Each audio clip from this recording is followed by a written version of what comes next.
अगं मानसी चहा कर, छान आलं घालून थोडा, ओला झालाय सागर. सासूबाई स्वयंपाकघरात चहा करायला गेलेल्या मानसीला म्हणाली, आता एवढंही कळत नाही मला, जशी काही यांनाच काळजी.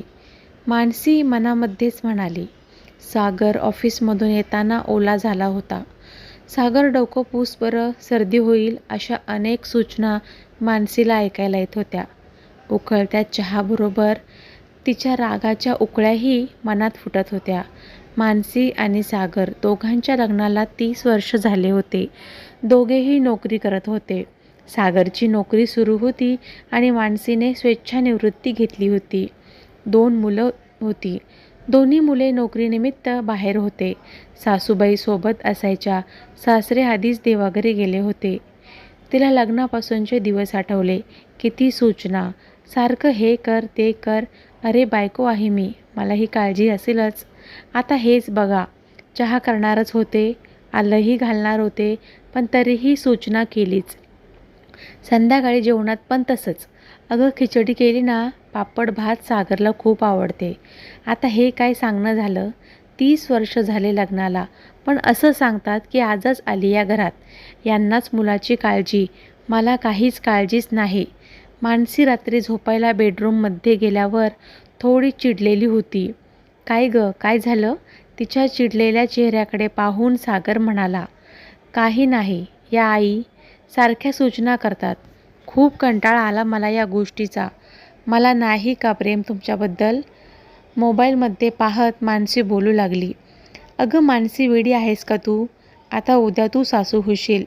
मुलगा लग्नाला आलाय तुझा आणि तू आता ही सासू सुनेच्या वादात अडकून आहे. अगं तिला वाटते काळजी, याचा अर्थ असा नव्हे की तुला काळजी नाही. तशी आता ती थकली गं, लक्ष देऊ नकोस. सागर तिला समजावीत होता.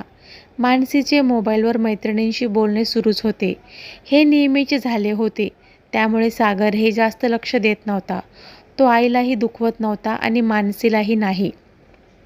मानसी मात्र चिडलेलीच होती. तेवढ्यात तिला तिचा मुलगा विहान ऑनलाईन दिसला.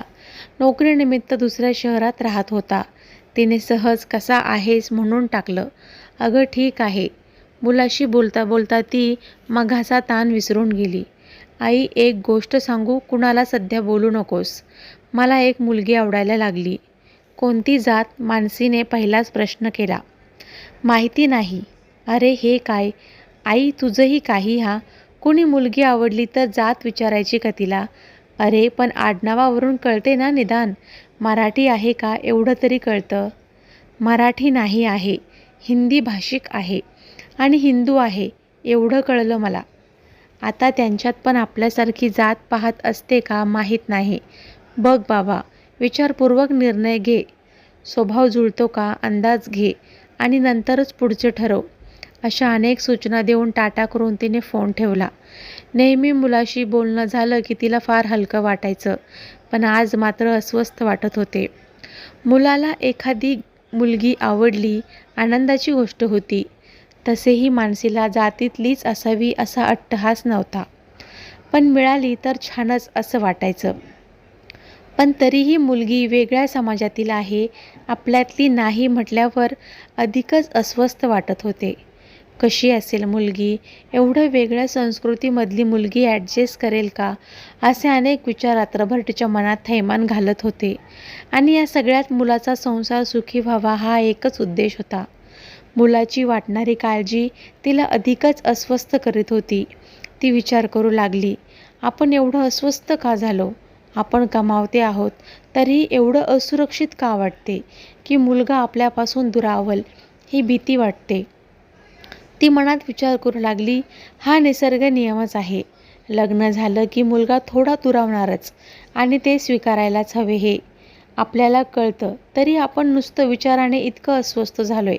सासूबाईंना सुद्धा असंच काहीसं वाटत असणार आणि मुलगा दुरावू नये म्हणून कदाचित लुडबुड करीत असतील. खरंच सोपं नसतं सासू होणं. मानसी सकाळी उठली. सगळ्यांचा चहा नाश्ता झाला.